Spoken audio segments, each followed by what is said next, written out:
Today we'll be discussing year-end reports, specifically accounts receivable. There's several different reports here that you have access to. Most of these reports give you the date range ability, so it's not required to print them for year-end because you can do a date range. You can always come back at a later date. If you want to preview these reports and export them to your year-end folder, you may do so. And if you don't see a report in here that I have on my screen, you may want to contact your office manager to go through the security settings to give you permissions. So the first one we're going to discuss is the age trial balance report. This report will give you a total. So when you click print, you want to make sure you do the beginning of the year to the end of the year. And in here, this is specifically mainly for clients who may want a list of all their transactions, payments, and charges. This is a good report.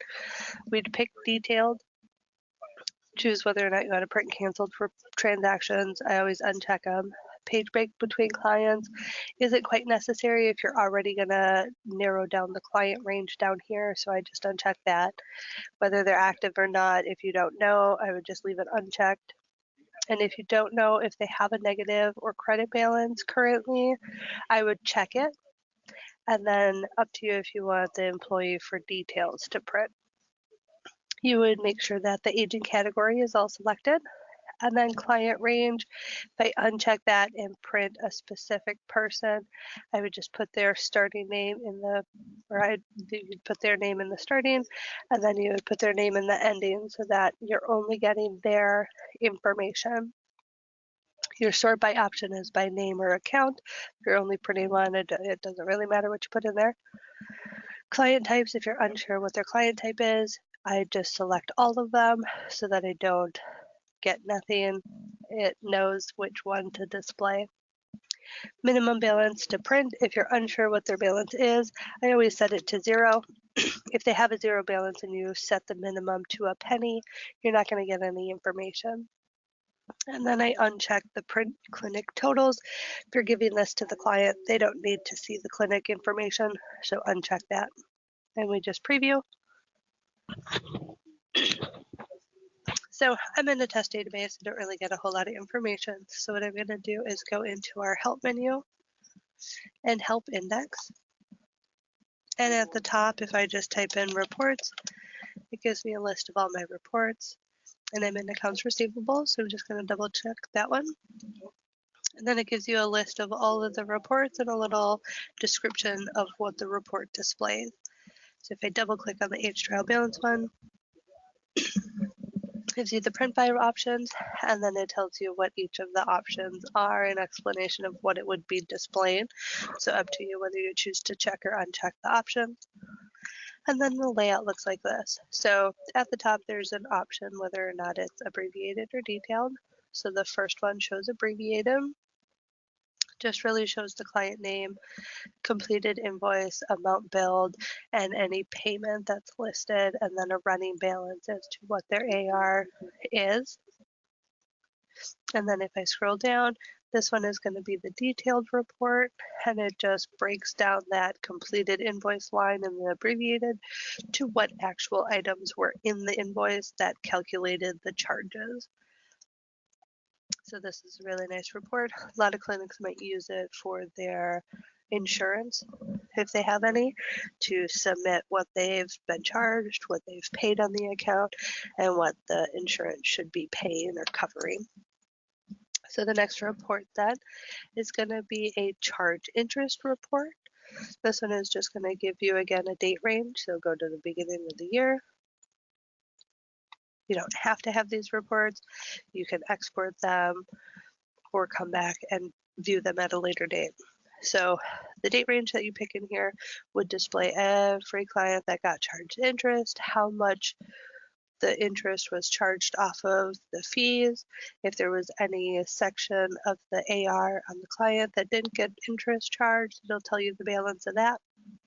So again, if I go into our help menu, accounts receivable,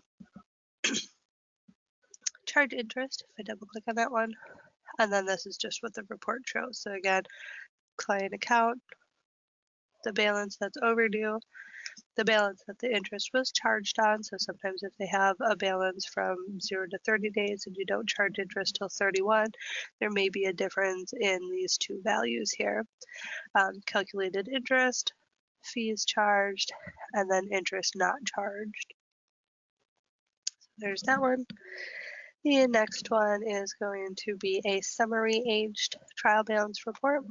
And if we click print on there, that one didn't give you the date range box, but down here in the bottom right corner, you do get a display AR for ending, date ending, sorry.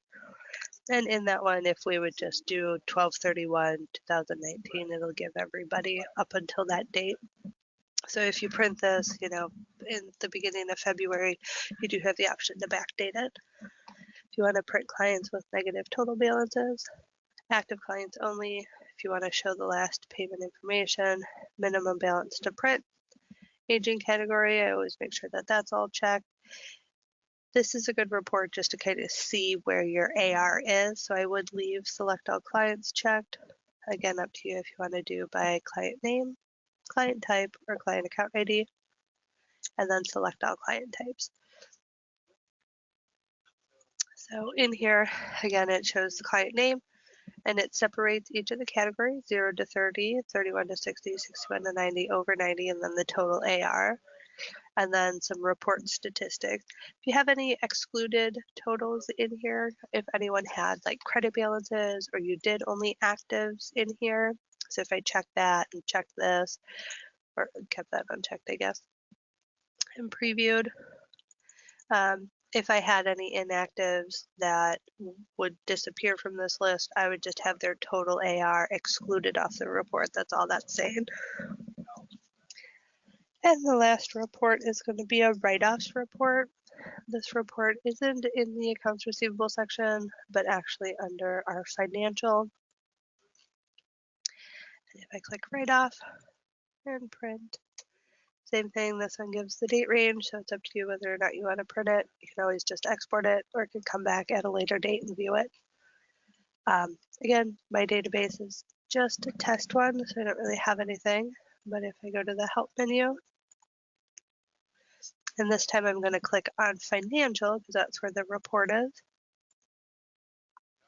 And then scroll down to write-off reports, double click, and then it gives me the little preview of what it would show.